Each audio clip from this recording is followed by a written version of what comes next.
నేను almost online shopping కన్నా direct షాపింగ్ని prefer చేస్తాను. నేను అమ్మకి తెచ్చి చూపిస్తున్నాను, ఇది ఎంత అవుతుంది ఎంత అని చెప్పని అమ్మని అడిగాను. అమ్మ ఏమనిందంటే వాళ్ళు ఒక డబ్బా వచ్చి 25 అని చెప్పారు. అప్పుడు 2 బాక్సెస్ వచ్చి 50 చెప్పారనమాట. సో మొత్తం వచ్చి 4 బాక్సెస్ 100 రూపీస్, ఇంకో 2 బాక్సెస్ 150.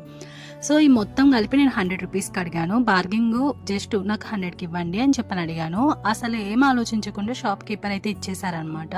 సో నాకు ఇది ఎందుకు తీసుకున్నానంటే, నార్మల్గా మనము దేవుళ్ళకి ఏమైనా పసుపు కుంకం వేసుకుందామన్నా, కర్పూరం స్టోర్ చేసుకుందామన్నా అమ్మ పెట్టుకున్న డబ్బాలన్నీ పగిలిపోయాయి అనమాట.